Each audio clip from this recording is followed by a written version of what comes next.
Oke, hari ini kita akan masuk ke topik tentang deep neural network. Biasanya kita sebut juga deep learning. Basis pengetahuannya sebenarnya dari multilayer perceptron yang kalian pelajari minggu lalu. Tapi topik ini menjadi sangat menarik karena saat ini AI baik computer vision maupun NLP built by deep learning, ya, atau deep neural network. Sering disebut deep learning atau deep neural network.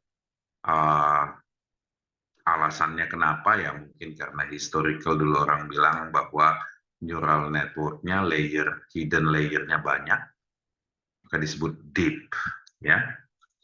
So standar kita untuk belajar ini di buku ini D2L, ya, kalian coba cek bukunya, ini open book, sudah dipakai di 500 university di 70 negara, ya.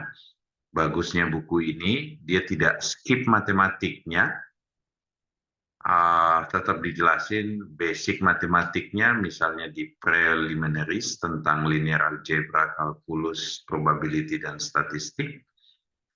Sayangnya kita tidak bisa cover di course ini karena asumsinya kalian udah ambil linear algebra, ya. Ini menyangkut kalau ada matriks, apa aja operation yang bisa dilakukan terhadap matriks atau vektor, ya, atau kumpulan matriks, sering disebut tensor. Oke, so saya harap kalian bisa self learning, ya, untuk balik ke matematika dasar. Sekali lagi jangan di skip, karena kalau kalian skip, kalian punya technical debt, seakan-akan kalian bisa AI, tapi sebenarnya yang kalian bisa adalah modifikasi code. Itu dua hal yang berbeda, ya, karena AI adalah mathematical modeling. So sebaiknya dibaca, di sini ada contoh code-nya pakai PyTorch. Banyakan code sekarang pakai PyTorch, jadi sebaiknya kalian copy paste ke Colab, belajar dari sini. Apa yang kalian pelajarin minggu lalu itu sudah ada di chapter 3 dan 4, ya. Saya tidak akan ulangin lagi, ya, karena semua udah disummarize by Playground TensorFlow. Oke. Cerita ini kalau dijadikan textbook, ya, di sini chapter 3 sama chapter 4, ya. Kita misalnya mau lakukan regresi atau klasifikasi, kalian bisa pilih di sini. Oke, nanti Sinta bisa kasih prompt-nya gimana kalian build pakai Python, ilustrasi atau animasi, web animasi seperti ini. Oke. So, bedanya apa regresi dan klasifikasi? Kalau kalian lihat di sini, kalau klasifikasi, ujung neural network itu menunjukkan kelasnya. Misalnya warna kuning atau biru, di sini ada dua kelas. Jadi output layer menunjukkan kelasnya. Sedangkan kalau regresi, output layer menunjukkan nilainya, ya. Jadi waktu dia belajar, apa yang disebut belajar di neural network atau learning itu adalah mempelajari nilai-nilai weights, ya. Jadi saya masukin datanya supaya saya tahu nilai weights, ya, yang memberikan loss yang paling kecil. Oke. So kita harapin test loss dan training loss-nya kecil dan tidak berjauhan nilainya. Kalau nilainya berjauhan artinya waktu di training datanya bagus. Pada saat dites, ya, akurasinya jelek. Itu namanya overfitting. Overfitting adalah musuhnya AI engineer atau data scientist, ya. So saya harap kalian bisa relate animasi ini dengan chapter 3 dan 4. Oke. So multilayer perceptron itu yang kalian pelajarin ada di chapter 5, ya. Di sini ada beberapa key konsep yang penting sekali kalian pelajarin. Sering saya tanya kalau interview AI engineer, misalnya jelasin saya apa itu backpropagation. Oke. So tidak ada jawaban yang menunjukkan understanding. Biasanya cuman pernah pakai TensorFlow dari program bangkit atau dan lain-lain, tapi dia nggak ngerti kenapa ada problem backpropagation. Oke? So balik lagi ke sini, understanding kalian harus diasah ya. So dari learning rate ini sebenarnya datangnya dari gradient descent ya.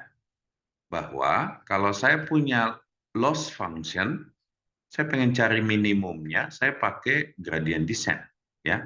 Gradient descent bilang tebak nilai W yang berikutnya ya setelah kita tebak yang pertama itu adalah W yang sebelumnya ditambah learning rate, dikurangin learning rate dikali gradient. Laju perubahan loss atau error terhadap perubahan kecil di weight. Masalahnya weight-nya ini adalah tensor. Ya, tensor itu kumpulan matriks yang berlapis-lapis. So, gimana caranya saya hitung laju perubahan loss terhadap perubahan kecil di weight, di mana weight-nya itu adalah tensor. Oke?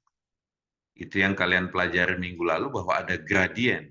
Ya, laju perubahan itu kan gradient kalau di matematik ya. Bahwa laju perubahan J di sini dia tulis terhadap perubahan W ya. Itu harus diselesaikan nih persamaan partial differential equation. Kalau networknya deep, ya sulit sekali diselesaikan. Ya. Nah, backpropagation algorithm itu efisien algorithm untuk menghitung laju perubahan loss terhadap weights yang kita butuhkan di stochastic gradient descent. Ya. Oke, selebihnya ya kalian bisa animate di sini, kalian bisa minta prompt-nya, nanti Sinta bisa bantuin, atau kalian mau implement dengan Orange data mining, nanti Sinta bisa showing Orange ya. Nah, yang disebut deep learning compare to MLP itu adalah kalau hidden layer-nya banyak. Pertanyaannya, hidden layer yang banyak itu berapa banyak? Ya, kalau di animasi ini cuma disediain 6 layer, setiap layer maksimum 8 neuron. Oke? Jadi ada berapa neuron? Itu 48 neuron. Ya, 6 kali 8. Oke. So, apakah ini udah banyak atau udah deep? Oke? Jawabannya adalah dengan backpropagation, saya bisa nambahin semau saya. Banyak misalnya 100 layer, 1000 layer. Ya. Masalahnya kalau layernya terlalu banyak, weight parameternya terlalu banyak, datanya terlalu sedikit, bisa jadi network MLP ini menghafal semua data. Satu data dikasih satu weight parameters, ya, akhirnya terjadi overfitting karena dia hafalin datanya. Dikasih data baru, dia bingung, akhirnya test loss-nya kegedean, nggak mirip dengan training loss. Itu yang disebut overfitting. Oke, so gain kalian punya understanding, ulang-ulangin chapter ini, jangan di skip matematiknya.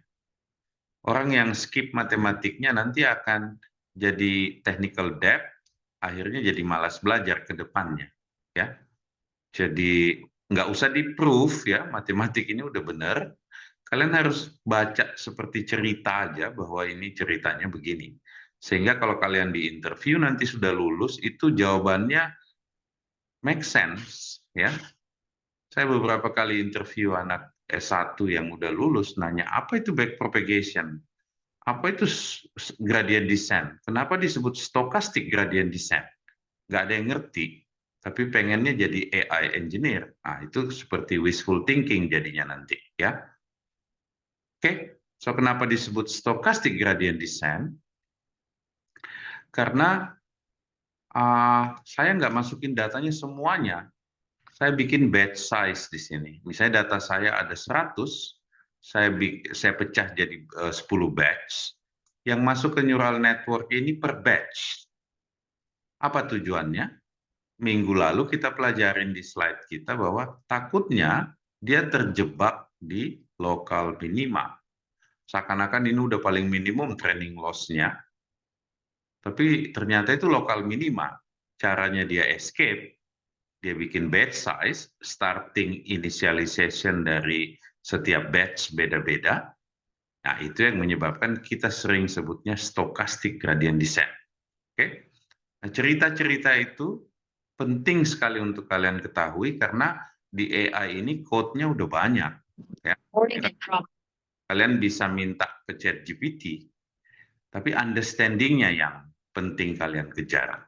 Oke? So, hari ini kita akan dalamin lagi materinya. Kita akan pakai additional deeper playground ya. Coba kalian buka deeper playground. Di sini ada beberapa yang udah kalian mengerti, ada beberapa yang belum ya. Saya akan jelasin, setelah itu saya serahkan ke Sinta supaya kalian bisa mengerti semua aspeknya deep learning untuk feed forward neural network ini. Setelah itu kalian bisa prompting, bikin code-nya, kalian bisa pakai dataset yang available, dan waktu di-generate sama ChatGPT, kalian ngerti code-nya itu ngapain. Oke? So, saya start lagi dari data. Ya. So, data itu berguna kalau ada polanya. Ya. Biasanya yang kalian lakukan, pertama visualize polanya. Oke? Tapi visualisasi mampunya cuma dalam 2-3 dimensi. Kalau 4 dimensi udah sulit kan? Even 3 dimensi pun cukup sulit. So, biasanya yang kita lakukan kalau dimensi data kalian, misalnya kalian dapat data 10 dimensi, kita pakai dimensionality reduction. Kalian udah belajar dimensionality reduction, misalnya kayak SVD, ya, PCA, LDA, ya, dan yang banyak manifold teknik lainnya. Jadi bukan cuma itu yang ada ya. So, tujuannya supaya saya reduce dimensionality-nya, supaya saya bisa visualize. Oke, anggaplah kita sudah punya data, kita reduce dimensionality-nya dalam 2 dimensi, saya dapat pola ini. Anggaplah dimensinya saya sebut X1 dan X2. Oke. So, biasanya kalau kalian lihat data itu ada polanya, maka supaya saya bisa mengaproksimate pola itu, saya pakai neural network. Jadi bisa dibilang neural network atau deep learning itu sebagai fungsi yang menggantikan pola itu nantinya, atau kita sering sebut approximated function. Oke? Jadi kalian bayangkan ada input X1, X2 dimasukkan ke fungsi, keluarannya labelnya. Karena kita melakukan klasifikasi kuning atau biru. Ya. Kalau saya kasih data baru, X1, X2 yang tidak ada di training set, atau saya sebut test data, harapan kita dia masih bisa nebak warnanya biru atau kuning. Oke? Jadi sebagian data saya pakai training, kalian bisa atur di sini. Misalnya saya mau trainingnya 60% dari data. Sisanya testing ini, ya, saya pakai untuk ngetes. Benar nggak saya punya neural network nebak kuning dan biru? Nah, banyak kalian bertanya, gimana dengan noise? Kan data pasti ada noise-nya ya. Orang salah entry atau macam-macam reason for noise. Tapi kalau data itu nggak ada noise-nya, itu artinya ya too good to be true. Ya. Karena statistik dan probability, assuming bahwa data itu pasti ada noise-nya. So, let's say kalian kasih noise. Apa yang terjadi kalau datanya kalian kasih noise? Ya, mungkin agak lebih ini ya. Kasih noise 10%. Oke? So, sekarang kita berurusan dengan pola ini. Gimana saya desain neural network? Minggu sebelumnya kalian udah belajar soal susunan. Ya, saya bilang saya pengen 2 layer aja. Oke? Ada yang bilang kekecilan, bikin 3 layer. Ada yang bilang kebanyakan. Nah, pertanyaannya, berapa layer saya butuh untuk data saya? Ya, jawabannya tidak ada aturannya. Oke? Tidak ada rule of thumb. Kenapa? Karena ini sangat-sangat heuristic model. Oke?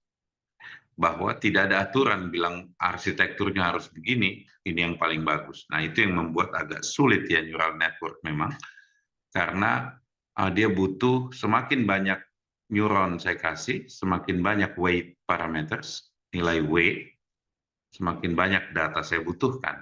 Padahal biasanya di praktisnya, kalian cuma punya data 100, 200. Nah, itu biasanya neural network-nya kalah sama model-model machine learning klasik lainnya.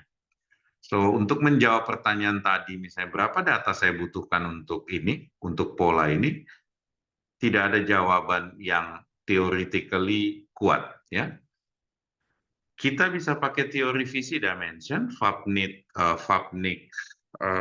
Sebinovsky theorem, tapi dia cuma bisa dipakai untuk simple neural network kayak misalnya single layer, ya, atau two layers. Tapi kalau udah multi layers kayak deep learning, menghitung visi dimension itu sulit sekali. Jadi biasanya kita pakai eksperimen, coba-coba yang berapa layer yang paling bagus akurasinya. Oke?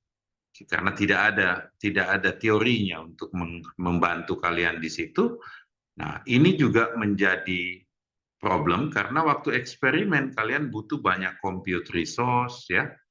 Akhirnya yang dilakukan oleh AI engineer, ya biarkan kalau ada orang sudah pernah training, kita pakai arsitekturnya, kita reuse, kita reproduce dengan data kita. Kenapa? Karena mereka untuk mencapai arsitektur itu butuh banyak sekali GPU waktu eksperimen. Karena kita nggak mau bayar itu, ya udah kalau ada paper yang bilang dia udah lakukan dengan arsitektur seperti ini, ya kita pakai aja, gitu ya. Karena mereka udah trial and error, ngapain kita ulangin lagi trial and error tersebut. Jadi di deep learning biasanya kita mereuse arsitektur. Oke. Setelah itu coba lihat features di sini. Kalau saya masukin plain features X1, X2, saya train misalnya pakai ReLU, ya. Jangan lagi pakai tanha, sigmoid, ya. Ini udah proven bahwa tanha, sigmoid, dan lain-lain yang di bawah ini cepat saturasi neural network-nya. Sebaiknya pilihannya ReLU atau Leaky ReLU. Kita coba Leaky ReLU. Waktu saya train, dengan back propagation algorithm, dia akan menebak nilai W berikutnya karena dia bisa menghitung gradient loss terhadap laju perubahan W. Di sini kalian lihat, test loss-nya 0,8, training loss-nya 0,03. Harapan kita jangan sampai berjauhan. Ingat tadi ya, jadi test loss-nya ini jangan sampai nilainya berjauhan dengan nilai training loss, karena itu yang kita sebut overfitting. Animasi ini bagus, dia kasih lihat fungsi yang kalian buat dengan neural network yang ini. Kapan kita stop epochnya? Ini udah 253 epoch. Di sini juga tidak ada stopping kriteria yang valid untuk semua case. Biasanya kita stop di saat testing loss, training loss sudah datar, sudah tidak turun lagi, atau kita sering sebut dia converge. Bahasa matematikanya, kalian cari kalau dia sudah tidak berubah nilainya within some specific epsilon value, kalian stop. Cuman biasanya kalau di practice ya kita kasih, misalnya saya mau running 100 epoch dulu, oh masih turun, tambahin epochnya. Masih turun lagi, tambahin terus jadi trial and error. So lihat di sini, bagus nggak hasilnya? Kalian harus bisa interpretasi itu ya, test loss dan training loss. Harapannya, test loss dan training loss itu mepet nilainya, ya, atau kayak berdempetan. Karena test loss ini seakan-akan saya punya data baru, saya masukin ke model, dia predik benar kan, gitu ya. Jadi kita pengen sebenarnya training loss dan test loss itu mepet, berdekatan. Kalau ini dia agak kebuka, Ini kalau saya kasih data baru, bisa jadi jelek. Oke, nilai training loss, test loss-nya 121, di sini 0000. Oke, saya stop. Sekarang kalau saya tambahin layer, mungkin kekurangan neuron dia, apakah akan lebih bagus? Coba.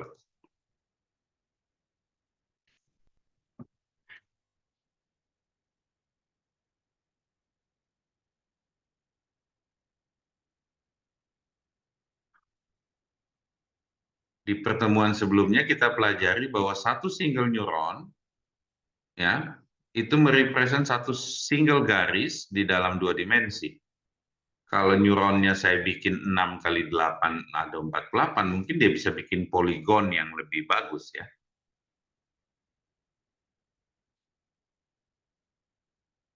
Oke, lihat poligonnya harusnya lebih bagus. Perbedaan loss sama training loss sama testing loss harusnya lebih berdekatan. Ini kalau kalian terusin ya. So, apakah ini cara yang udah terbaik? Oke, mungkin kalau kalian ketemu mathematician yang pintar, ya dia bilang, saya sih nggak mau ya pakai terlalu banyak neuron. Saya bilang, coba kalian solve problem ini hanya dengan single neuron. Ada nggak yang bisa solve problem ini hanya dengan single neuron?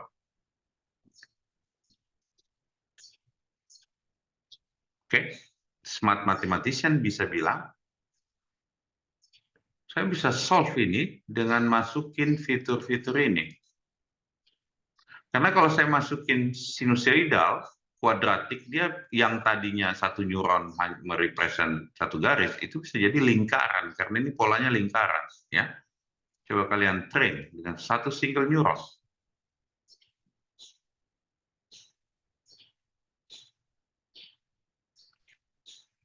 Lebih bagus tuh hasilnya.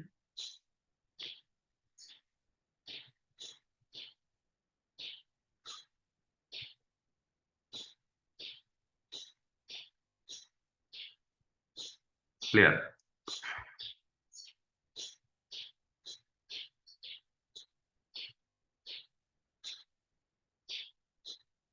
Oke? So, apa yang kalian pelajarin di sini?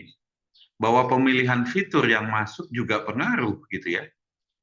Bahkan ada yang bilang, kalau saya bisa menemukan fitur yang bagus, kombinasi fitur yang bagus, saya nggak butuh banyak neural network, nggak butuh banyak neuron. Problemnya, pola yang akan kalian dapat di data kalian tidak sesimpel lingkaran seperti ini. Ya, tidak sesimpel bentuk seperti ini. Ya. Dan untuk memilih fitur secara manual, itu sangat-sangat takes time. Oke? Coba kalau kalian coba yang kayak obat nyamuk gini. Masih mampu nggak model kalian lakukan? Kalau lingkaran tadi dia bisa lakuin, tapi ini bukan lingkaran. Di training lama pun agak sulit dia ini. Oke? So, pemilihan features itu kayak memilih supaya dimensinya bertambah, selain X1, X2 saya kasih features lainnya gitu ya. Nah, karena memang sulit untuk manual feature selection, akhirnya orang bilang gimana kalau kita tetepin aja ininya, inputnya, kita bermain di arsitektur aja. Oke, kalau ada yang udah bikin arsitektur ternyata bagus hasilnya, ayo kita pakai, kita reuse. Nah, AI saat ini di level seperti itu. Oke, dan AI saat ini belum selesai. Ini masih starting. Oke, kenapa begitu? Kemarin ada satu paper muncul dari MIT, dia bilang MLP yang kita buat itu jelek interpretasinya. Oke, MLP kita itu belajarnya mempelajari nilai W, ya. Bagaimana kalau saya bilang activation function-nya yang jadi fungsi? Ya, yang saya pelajari nilai activation function, bukan nilai weights. Oke? Karena ada teorem di dalam matematik namanya Kolmogorov-Arnold representation theorem, bahwa satu fungsi bisa jadi superposisi dari beberapa fungsi. Kalau neural network yang sekarang itu ini, ya. Kalau yang Kahn itu ini, teorinya beda. Ternyata dengan mengubah itu, dia bisa bikin neural network yang lebih baik akurasinya dan lebih baik interpretasinya. Oke? Bisa jadi Kahn ini akan menggantikan banyak arsitektur-arsitektur sebelumnya. Oke? Karena cukup signifikan akurasi changes, tapi waktu di training ini butuh, ini lebih slow ya, yang Kahn ini lebih slow. Oke? Jadi kalian bayangkan bahwa kalau ada penelitian baru, AI arsitektur juga bisa berubah. Ya. Contohnya Kahn ini. Nanti kalian coba lihat, ini lagi heboh di dunia AI bahwa Kahn, ya, bahwa model matematik kita ini itu masih bisa didisrupt. Oke? So saya harap sampai saat ini kalian udah ngerti apa itu learning rate, ya, apa itu epoch, ya. Harus bisa jelasin dengan bahasa yang simple. Epoch itu karena saya bagi ini jadi mini batch, oke? Masuknya ke neural network per batch, ya. Kalau dia masuk sekaligus semuanya kita sebut iterasi. Tapi karena per batch, ya perjanjiannya orang-orang neural network, ayo kita sebut itu epoch. Bahwa satu epoch di saat semua batch sudah masuk forward propagation dan sudah pernah mengalami backward propagation. Waktu menghitung gradien. Oke? So itu kita sebut satu epoch. Berapa epoch harus di-set? Ya, tebak-tebak buah manggis di situ. Ya, biasanya kita taruh dulu 100, perhatikan loss function-nya. Kalau udah converge, oke, 100 kayaknya epoch yang bagus. Kalau enggak ya tambahin, ya. Oke, bagaimana dengan learning rate? Learning rate ini berhubungan dengan ini kayak kontrol seberapa cepat saya update nilai W. Biasanya kalau kita pakai Adam Optimizer atau gradient descent base, dia kasih standarnya 0,03. Oke? Kalau ternyata dia agak lambat belajarnya, saya bisa naikin nilainya menjadi 0,1. Dan kalian harus bisa tahu gimana perubahannya ya di saat kalian naikin atau turunin gitu ya. Jadi ini kita kontrol manual. Oke? Bagaimana kalian tahu itu lambat belajarnya atau cepat belajarnya? Lihat nilai penurunan loss-nya. Kalau dia langsung baru di training udah langsung drop ke bawah, terlalu cepat belajarnya. Ya. Mungkin harus kalian kecilin nilai ini ke 0,03. Oke? Supaya kalian bisa learn nilai W-nya itu lebih lambat. Activation function. Kalian udah pelajari bahwa ini model matematis bagaimana aktivasi di dalam neuron. Dulu ceritanya cuma pakai linear model, tapi kalau kalian train ini dengan linear model, kayak fungsi step, ya, cepat saturasi. Apa itu saturasi? Waktu di train, ya, tidak berubah nilai W-nya. Training loss-nya nggak jatuh juga ke bawah, ya, jelek. Jadi jangan pakai sigmoid, tanha, dan linear, ya.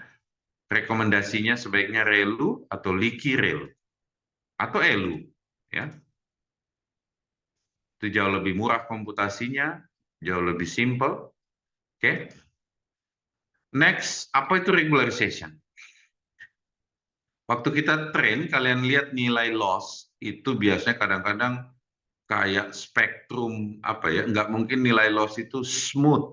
Ini cuma di smoothing nih fungsi ya. Loss yang sebenarnya itu kayak signal yang nilainya bisa jadi gede banget, bisa jadi kecil banget. Nah, dengan regularization nilai loss itu kayak di cap ya, di regulate supaya jangan jadi terlalu gede, jangan jadi terlalu kecil. Oke. biasanya kita pakai regularization ada dua opsi, ada L1, saya kasih penalti ke loss function-nya, atau L2 penalti. Oke. Bisa juga saya bikin adaptif, bahwa dia berubah-ubah, ya. Ini semua penjelasannya ada di bawah sini, ya. Saya kasih adaptif dia, supaya dia pakai rate, ya. Biasanya trainingnya akan lebih smooth, ya. Terus ada lagi tipe regularisasi yang bukan di level loss function, diregulate nilainya, kayak L1, L2, tapi pakai dropout. Apa ini dropout? Bahwa kalau selama training nilai W-nya tidak berubah, ya di-cut aja dari network. Oke? Biasanya networknya akan belajar lebih cepat kalau saya pakai dropout, some degree of dropout. Tapi kalau dropout-nya kegedean, apa yang terjadi? Kayak begini. Oke? So again, ini harus nyoba-nyoba. Berapa level dropout yang kamu pakai untuk meregulate? Intinya dropout ini bilang bahwa kalau nggak terlalu belajar si weight parameternya, remove aja dari neural network. Jangan pakai ini terbesar, biasanya kalian harus lihat dropout rate-nya berapa, karena ini harus coba-coba ya yang terbaik berapa.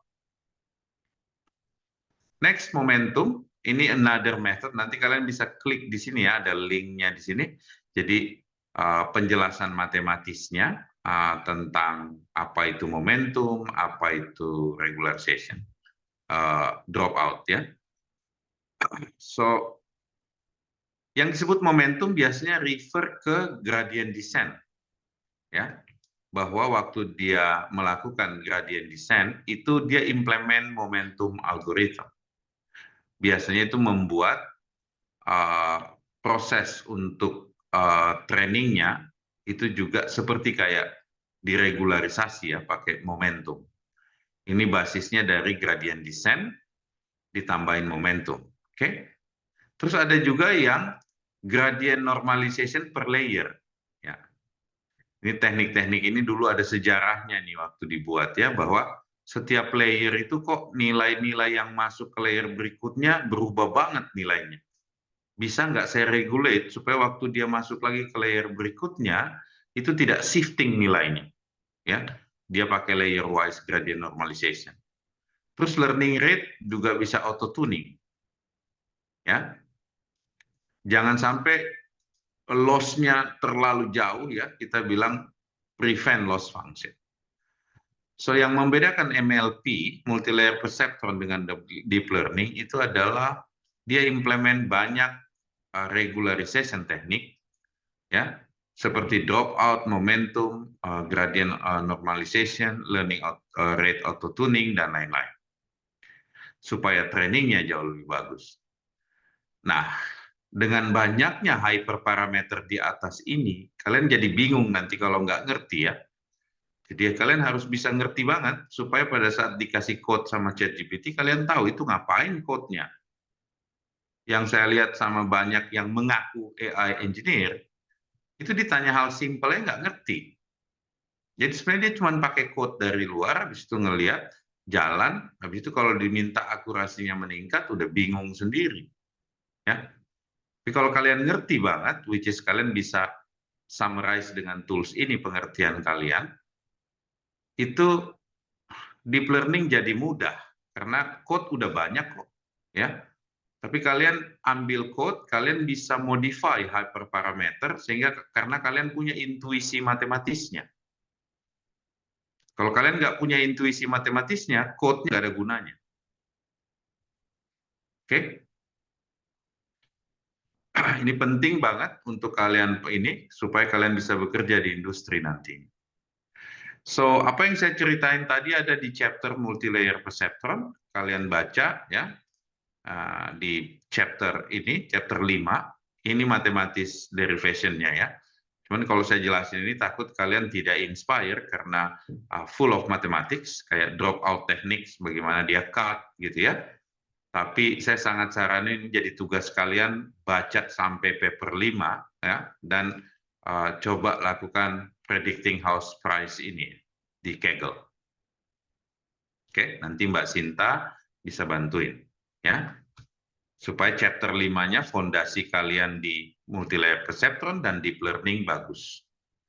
Ya, pakai tools ini supaya kalau kalian tidak terlalu senang dengan pemahaman atau story matematik, kalian bisa pakai visual understanding dari deeper playground.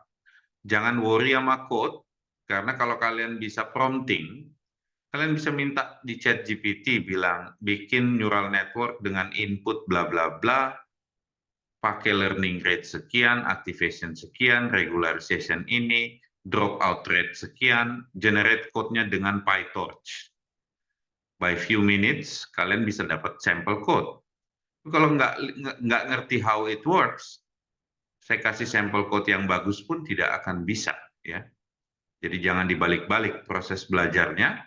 Kalian baca dulu sampai chapter 5, nanti Kak Sinta kasih ini sebagai tugas baca di rumah, tapi kalian bisa hacking around, hack tools-nya pakai deeper playground untuk deep learning, dan kalian harus mampu implement di sini pakai Orange Data Mining, dan juga bisa implement pakai ChatGPT prompt menggunakan PyTorch framework. Oke, itu target kalian minggu ini. Oke, dari saya cukup. Minggu depan kita udah masuk ke image. Jadi saran saya baca bukunya sampai chapter 5 D2L, kerjain Kaggle-nya, PR-nya, ya, dan gain understanding di deeper playground, supaya kalian bisa prompting dengan baik, nggak takut untuk generate code, ya, karena kalian benar-benar ngerti, harusnya code-nya begini kerjanya. Ya. Waktu ChatGPT ngeluarin, kalian bisa tahu, oh ini dia parameter ini yang dia set di sini. Ini bikin neural network arsitekturnya, ini bikin apa, ini bikin apa. Oke, nah dengan begitu kalian bisa jadi AI engineer yang lebih baik, ya, dibanding orang yang tidak ngerti fundamental dan konsepnya, cuma main-main dengan code. Oke, silakan Sinta di guide timnya untuk implement deeper playground. Baik, terima kasih Pak Risman. Oke, selamat pagi semuanya. Kita masuk ke sesi praktikal ya. Oke, minggu lalu kita sudah mencoba untuk menerapkan neural network menggunakan Orange Data Mining. Untuk itu, kali ini kita akan coba terapkan deep learning menggunakan PyTorch. Oke, nah jadi teman-teman tadi ya udah diarahkan oleh Pak Risman untuk membuka di 2l.ai ke chapter 5. Teman-teman bisa lihat di sini ada penerapan menggunakan data Boston House Pricing. Predicting house prices on Kaggle. Jadi seperti biasa, kita coba yang sederhana terlebih dahulu, yaitu menggunakan kasus regresi, yaitu memprediksi harga rumah. Sebelum-sebelumnya kita menggunakan machine learning tradisional. Oke, nah untuk itu kali ini kita akan menggunakan deep learning untuk memprediksi harga rumah. Oke, teman-teman silakan siapkan Google Colab-nya. Deep learning menggunakan framework PyTorch untuk memprediksi Boston Housing. Jadi framework yang ada selain PyTorch ada TensorFlow, tapi di sini kita menggunakan PyTorch. Oke, setelah itu kita siapkan ChatGPT-nya. Again, yang menang di dalam industri di saat ini adalah mereka yang menggunakan AI. Dan tentu saja teman-teman juga harus paham terkait fundamental konseptualnya yang tadi sudah dijelaskan oleh Pak Risman, seperti pesan Pak Risman. Oke, langsung saja kita mulai. Act as AI engineer. Bentar. Kita tanya dulu. Do you know? Oke, nah di sini tuh teman-teman bisa ini kan ada pilihannya, tabnya banyak ya. Pakai PyTorch atau pakai TensorFlow, ada MXNet, JAX gitu ya. Kita pakai yang PyTorch, terus buka collab PyTorch gitu. Oke. Nah, coba kita buka data saja terlebih dahulu.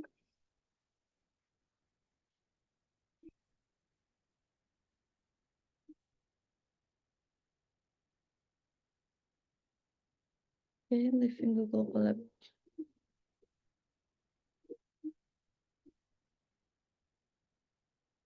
Oke, nama datasetnya Boston Housing Data. Kemudian number of attribute-nya 13, continuous attribute. Ada satu binary valued attribute. Ada CRIM, per capita crime rate town, ZN, proportion of residential land zoned for lots over 25.000 square feet, Indus for proportion of non-retail business increase per town. Bacanya apa? Chess mungkin. Charles River dummy variable 1, if track bounds river 0 kalau enggak. NOx nitric oxide concentration parts per 10 million, RM average number of rooms per dwelling, age proportion of owner occupied unit built prior to 1940, this weighted distance to 5 Boston employment centers, RAD index of accessibility of radial highways, tax full value property tax rate per 10.000. Oke, tax pajak. PT ratio, pupil teacher ratio by town, P 1000, where PK is the proportion of blacks by town. Oh, okay. Elstat, persentase lower status of population, MEDV, median value of owner occupied homes in $1.000. $1.000. Missing attractive attribute none. Oke. Kita tanya GPT, do you know Boston housing data?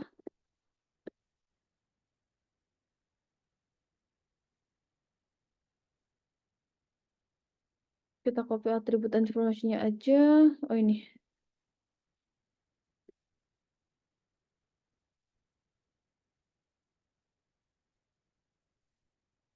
Kita bikin konteks di ChatGPT-nya dulu.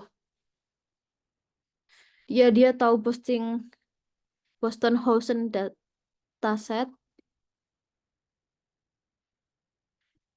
It contains information about various factors that may influence the median value. Okay. The goal often is to predict the median value of homes based on these features. Kita mau predict median value dari rumah dengan fitur yang diberikan. Oke, langsung saja. Act as AI engineer. Please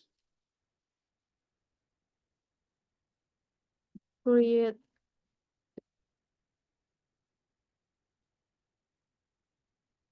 generate code using PyTorch framework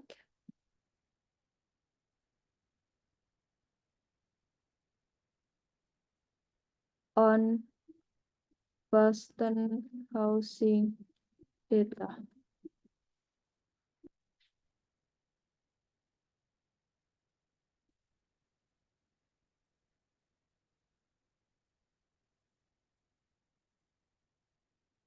Aku copy ininya ya.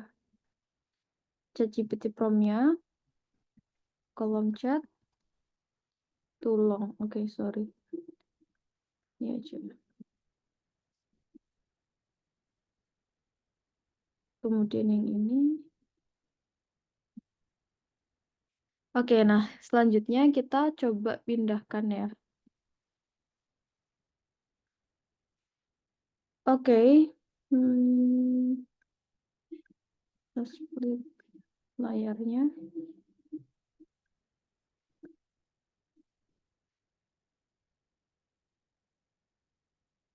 Yang pertama, kita import data kita library-nya terlebih dahulu.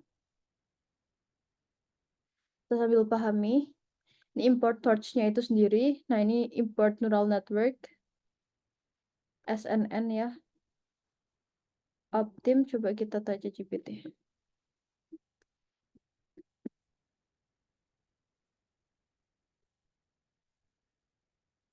Sebaiknya kalau teman-teman tanya ke ChatGPT seperti ini, taruh juga di notebook teman-teman sehingga teman-teman punya catatan gitu. Torch ini adalah main utama ya. Library PyTorch yang utama. Ya dia tuh untuk tensor computation gitu. Dia provide tools dan juga functionalities untuk jadi kalau mau bikin neural network ya udah panggil PyTorch aja instead of teman-teman build code from scratch. Itu kan ribet ya, tinggal panggil fungsi-fungsinya udah dibikin sama Torch aja gitu. Kemudian ada NN.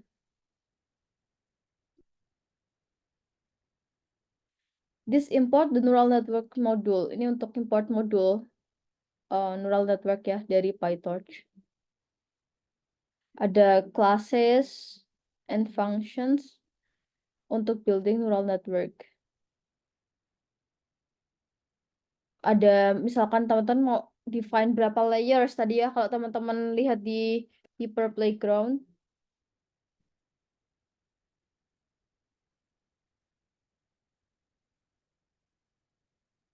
Di sini ada kita tulis 2 hidden layer. Ini ya, layer pertama, layer kedua. Misalkan teman-teman kurangi, jadi ini 1 hidden layer. Nah, ini teman-teman tuh mau bikin berapa layer. Itu di-provide oleh PyTorch. Kemudian torch.optim. Ini untuk import optimization module. Dia mengandung class dan function untuk berbagai ya, optimisasi algoritma. Jadi kita mau mengoptimalisasikan dari model kita, misalkan pakai SGD, Adam, RMS Prop, ini pernah dimention oleh Parisman. Baik itu di pertemuan sebelumnya ya, sepertinya. Kemudian ada sklearn datasets, load Boston. Ini kita ambil aja dataset di library ini, di sklearn. Jadi kan biasa kan kita kalau misalkan mau load dataset kan, download dulu datasetnya, kita simpan di Google Drive gitu ya. Nah, ini ada sklearn library yang dia menyediakan dataset Boston host pricing ini. Kemudian sklearn juga bisa kita gunakan untuk membagi dataset kita jadi train dan test. Kemudian standard scaler untuk standarisasi features by removing the mean and scaling to unit variance.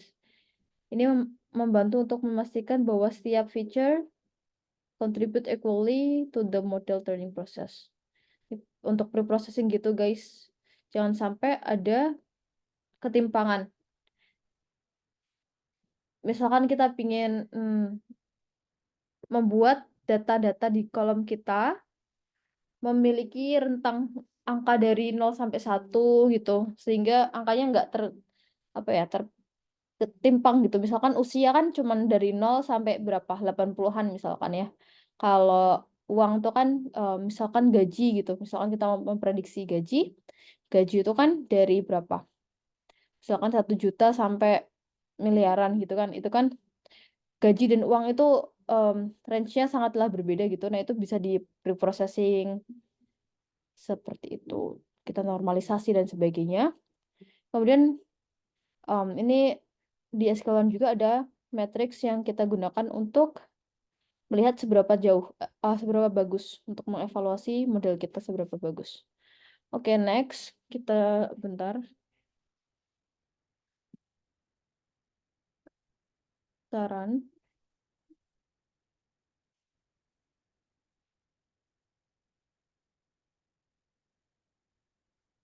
Kita load datasetnya.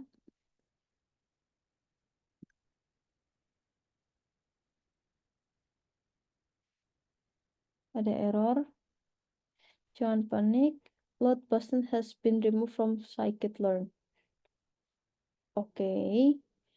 Tidak masalah. Berarti kita coba cari dataset Boston Housing.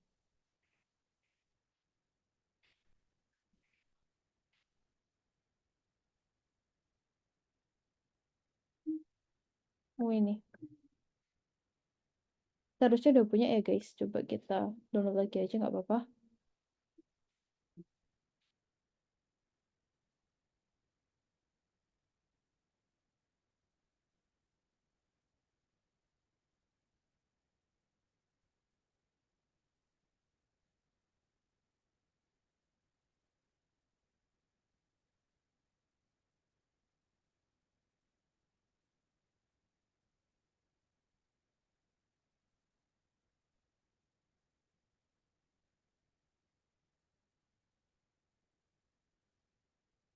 Kita cari datanya. Di sini ada data trend.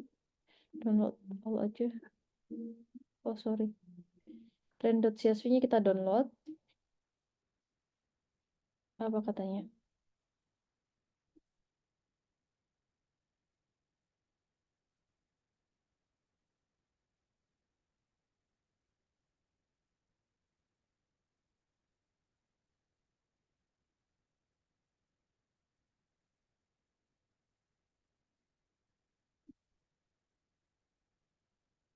Oke. Trend.csv kita download juga.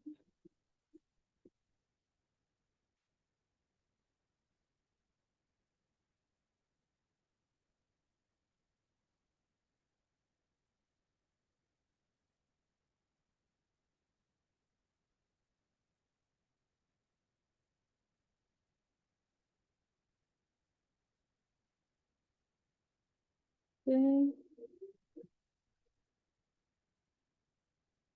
Sama ya guys kayaknya. MSS Subclass.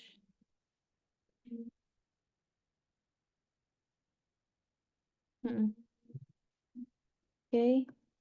Jadi kita udah punya.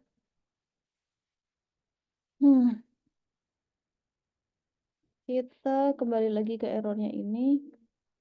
Kita hapus saja berarti load datasetnya.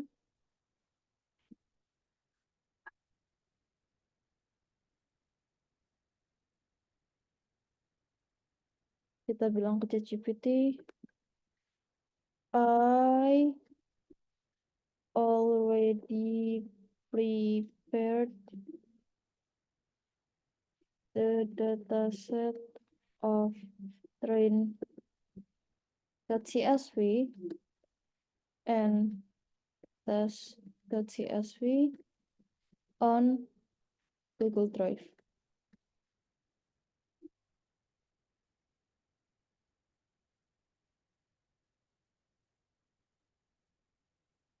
Oke, seperti biasa kita mount Google Drive terlebih dahulu. Run. Kita izinkan untuk connect ke Google Drive.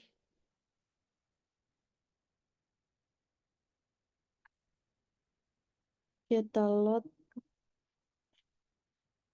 data train dan data testnya. Kita sesuaikan path-nya dengan di mana kita menyimpan datasetnya.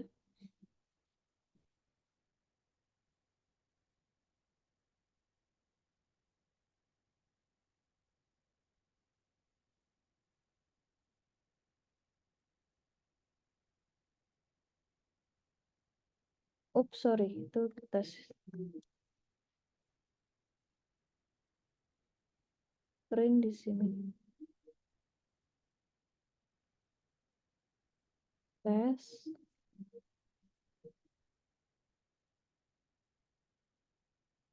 Print. Run. Pandasnya jangan lupa. Oops, sorry. Astagfirullah.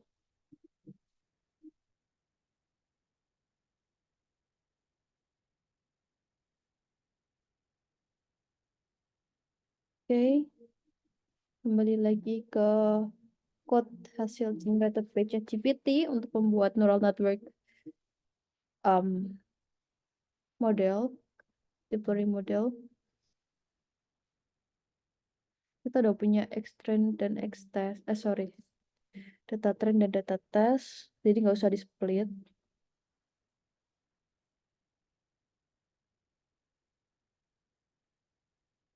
Kita copy code. Please update. Because I already defined the data like this.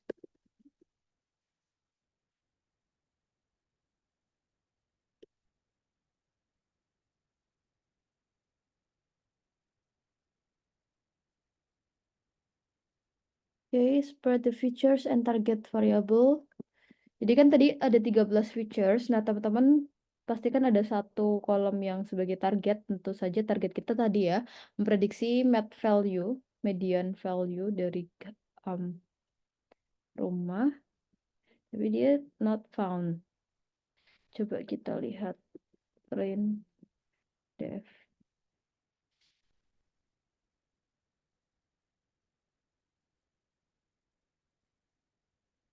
Pada beda guys filenya. Matvin nggak ada. Kalau begitu, izinkan saya upload kembali deh.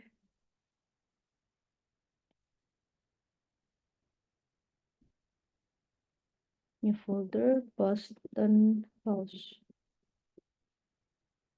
Oke, sudah berhasil. Kemudian kita upload filenya.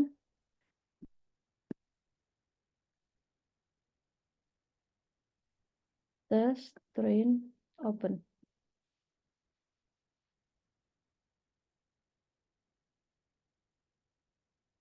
Aku rename dulu. Oke, kalau udah, kita disconnect dulu. And delete runtime.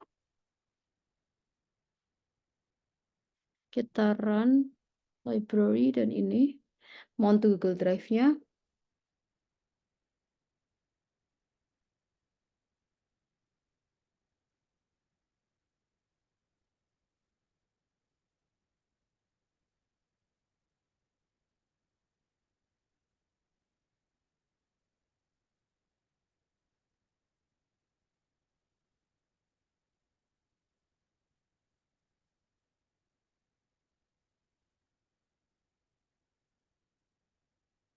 Adjust path-nya.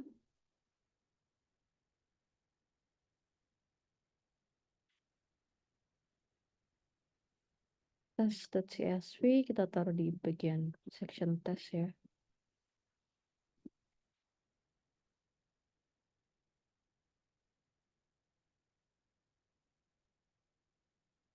Train.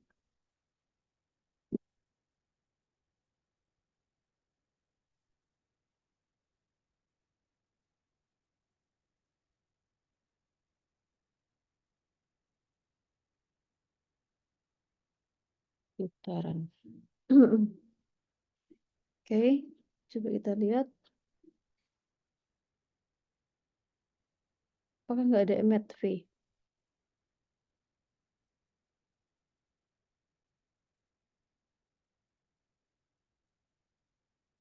Oh, itu targetnya apa ya? Kita lihat.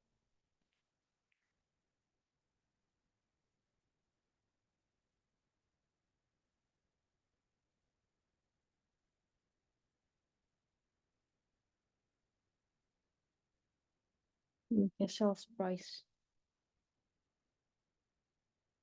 Open with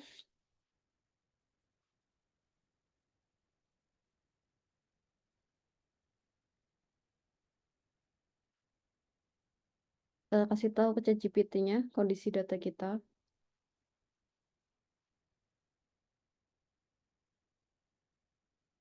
Oh, bisa juga dengan gini. Pakai info.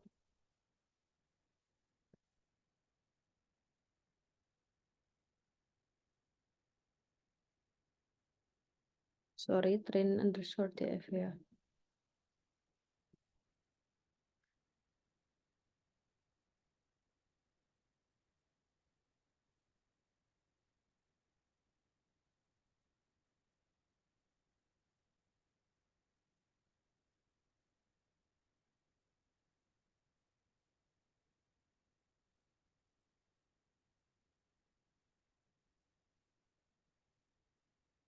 Oke.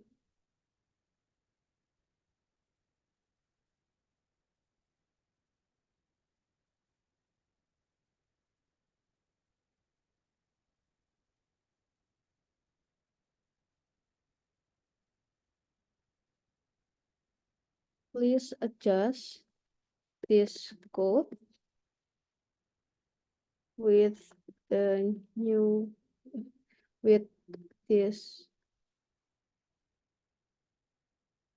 features info for train DF. Kalau tes DF isinya apa? Kita cek.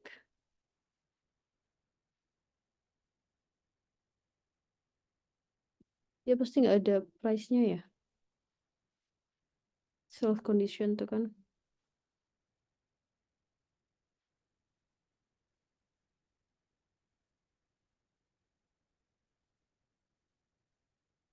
And tes DF. But tes DF has no sell price column.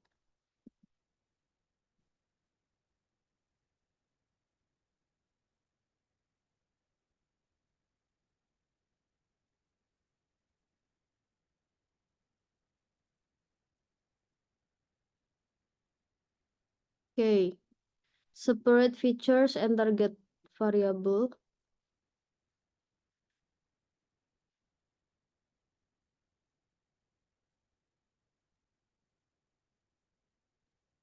Kemudian scale the features. Tadi ya, kalau misalkan ada yang timpang banget angkanya, kita coba normalisasi dulu.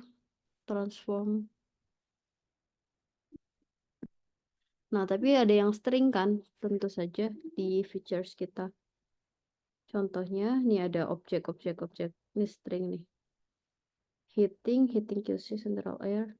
Nah, kita taruh ke ChatGPT biar dia solve.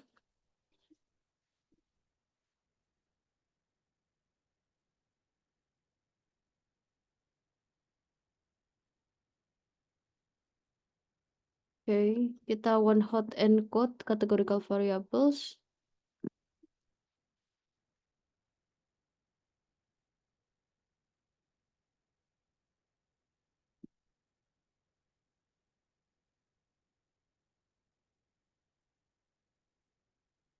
Baru scale features.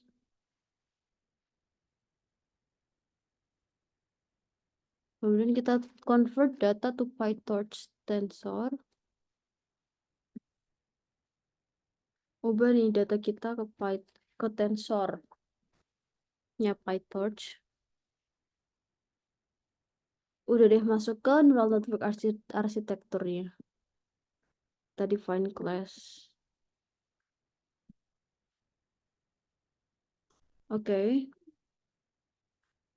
Coba kita minta ChatGPT.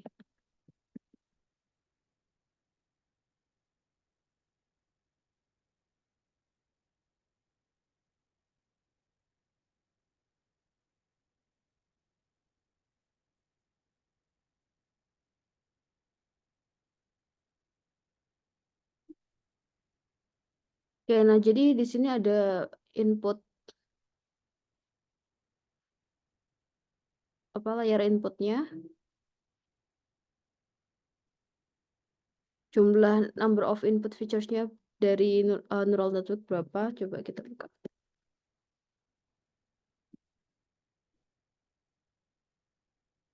Nah, neural network kan kayak gini guys. Nah, dia tuh inputnya ada berapa features gitu. Kemudian next, super.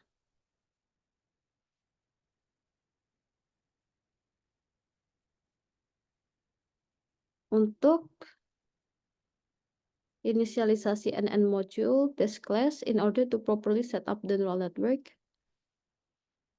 Kemudian self FC1.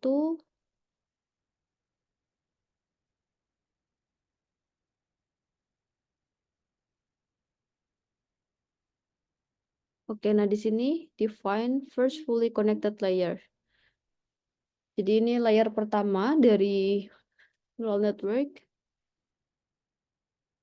It takes input size as number of input. Dia yang ngambil dari input size nih. Ini layer pertama berarti penerima input features-nya as the number of input features and produce an output of size 64. Ya, dia menghasilkan output dengan ukuran 64. Nah, nanti tuh dia tuh di sini akan define weight, bias untuk layer itu. Kalau teman-teman lihat,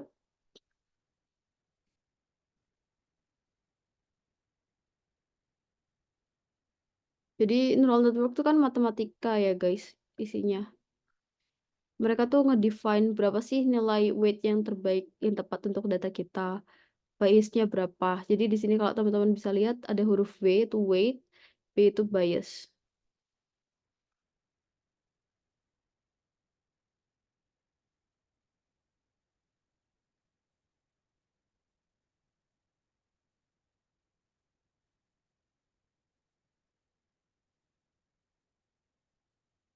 Nah, ini rumusnya.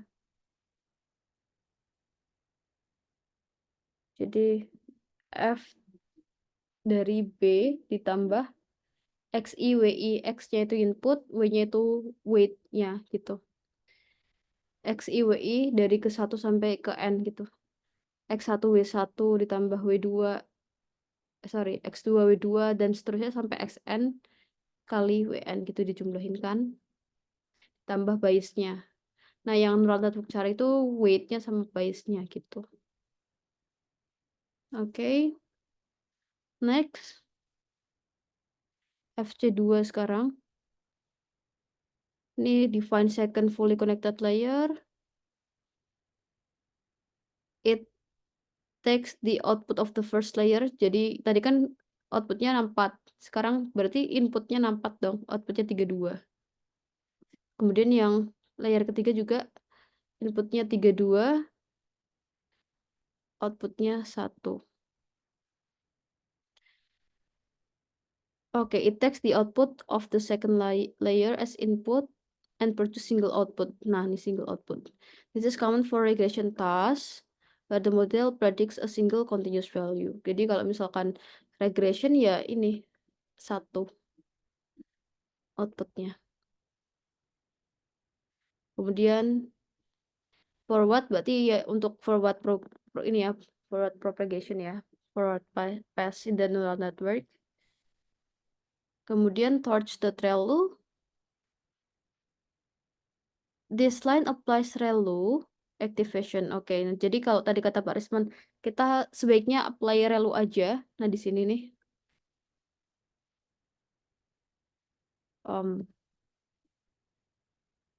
Yang dimaksud Pak Risman. Kalau di per playground kan di sini ya, ada activation-nya, ada ReLU, Tanha. Nah, kalau di code, teman-teman bisa ubah-ubah di sini. Next. FC3. Finally, this line passes the output of the second layer through the third. Since this is a regression task, there is no activation function applied to the output and the raw output if FC3 gitu. Oke, ini hanya define class aja. Kita lanjutkan ya. Initialize the model.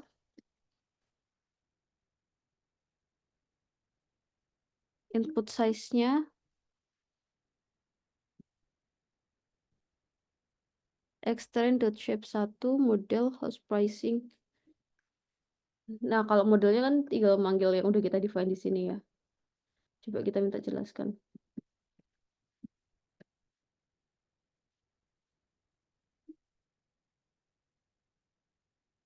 This code inisialisasi neural network model for training returns the number of features in your training data. The input size of the first layer should be matched the number of features in your input data. So input size is assigned this value. All right.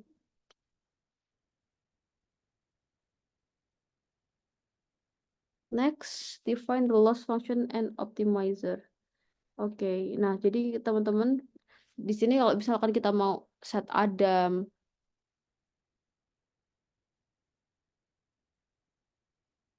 apa optimizer ya.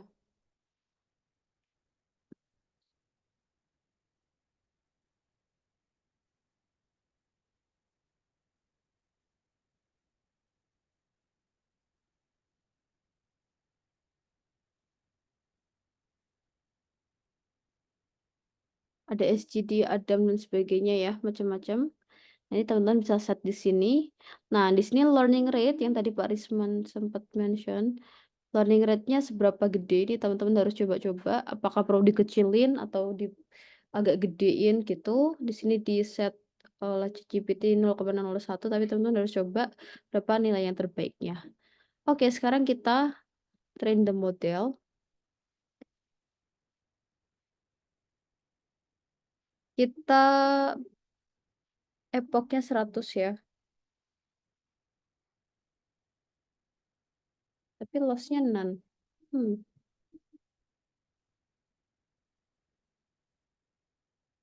True. Kenapa ya?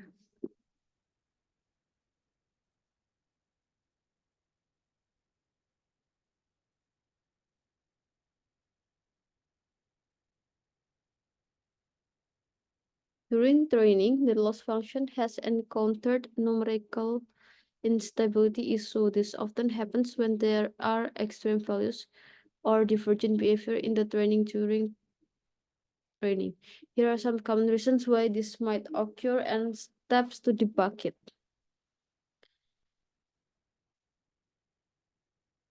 If the gradient becomes too large or too small, it can cause numerical instability.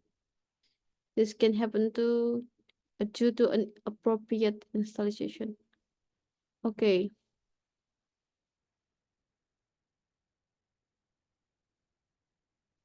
Try using a smaller learning rate to apply learning rate schedules. Coba kita run lagi. Masih aja. Kita disuruh pakai teknik batch normalization, stabilized training, incorrect data preprocessing. Mungkin ini double check your data preprocessing steps, ensuring that they are applied consistently, appropriately. Check for outliers or extreme value in your data, and consider applying outlier detection or removal technique.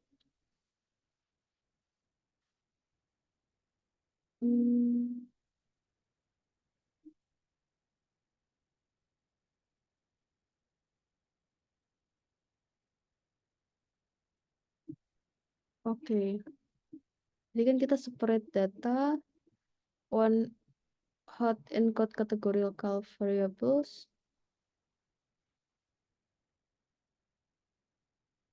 Coba.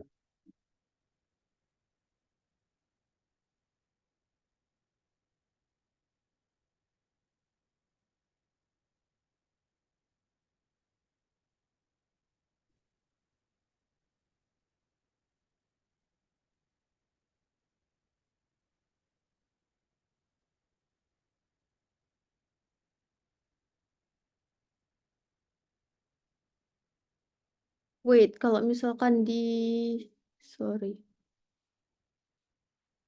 di 2L,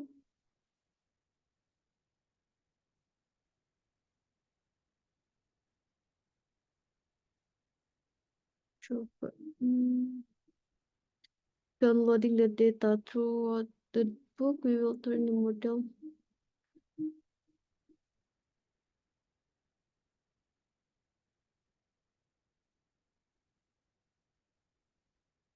Download a file to folder and return the local file path. Extract a zip or tar file into folder.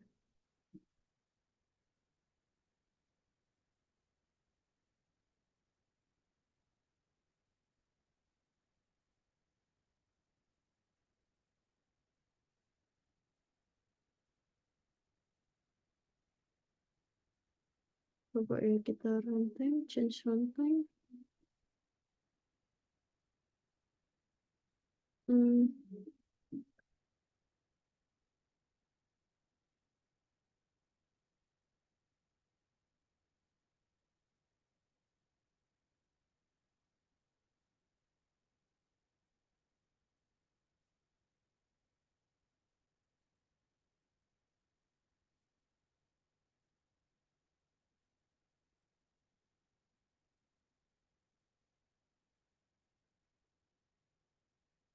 Tapi filenya tuh beda guys, kayak yang jumlah kolomnya berapa, yang itu jumlah kolomnya berapa. Yang dikasihnya 13 kolomnya.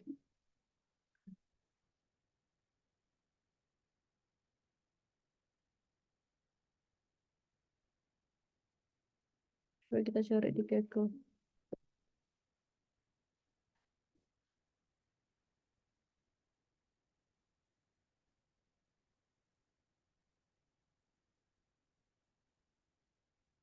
Nah yang ini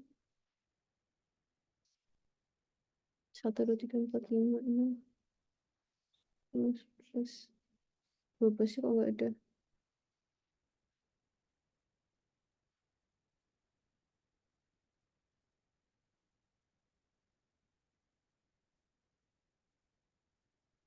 Oke. Dataset.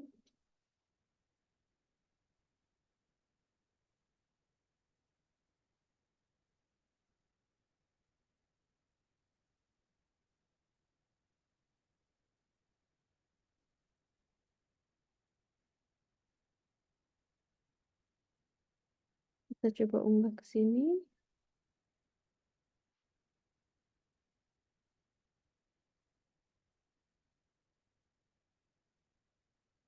Yay.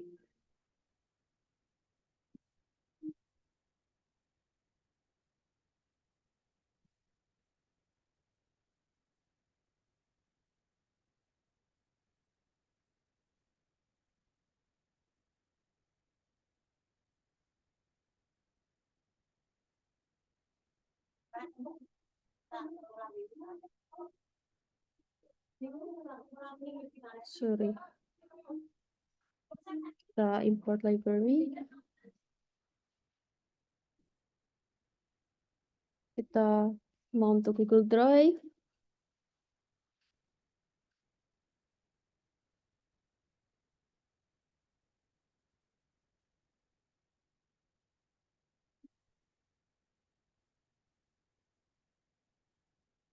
Download a file to folder and return the local file path.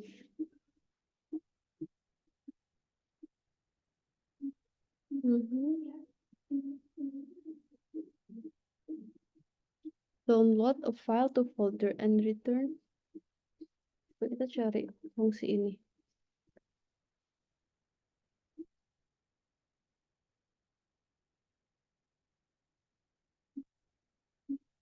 Oke, dia ngedownload ini.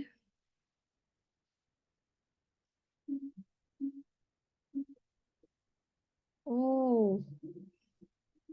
Jadi mungkin gak usah mount, nggak apa-apa nih guys. Coba ya kita run. Dia ngedownload file to folder. Wait.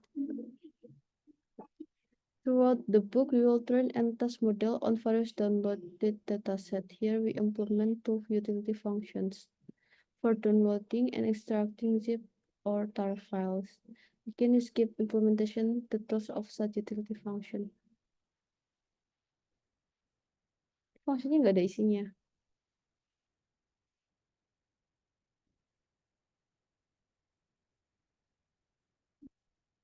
Kayak, what should we do?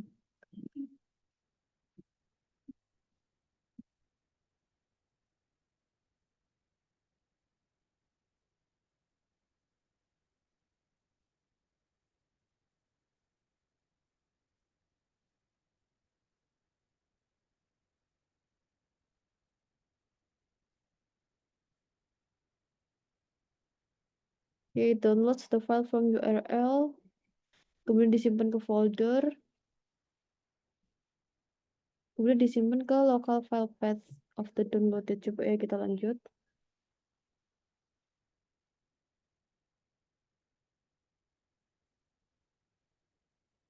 Ini kita akses reading dataset. Ini URL-nya. Kemudian kita train dataset included 1460 baris, 80 features, one label, tentu saja. Kita preproses.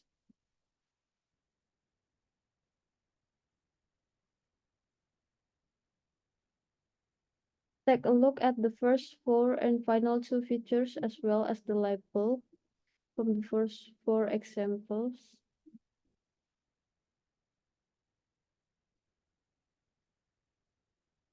Lihat doang di 4 dan 2 kolom feature, termasuk sell price.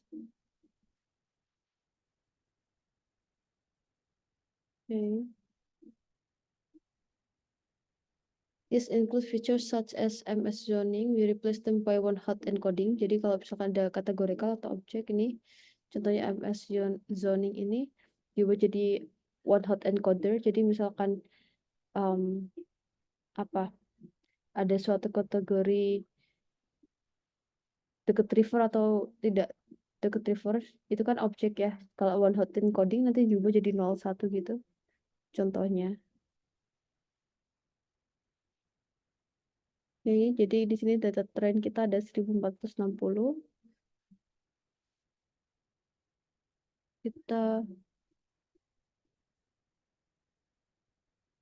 Di sini labelnya yang sell price.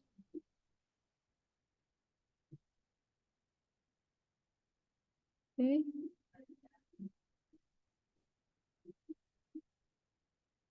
Kemudian kita pakai k-fold cross validation. Jadi kita split data kita jadi train dan test juga menggunakan k-fold. Ini ada k-fold. Jadi misalkan dibagi jadi 5 ya. Berarti kan dataset kita k-fold.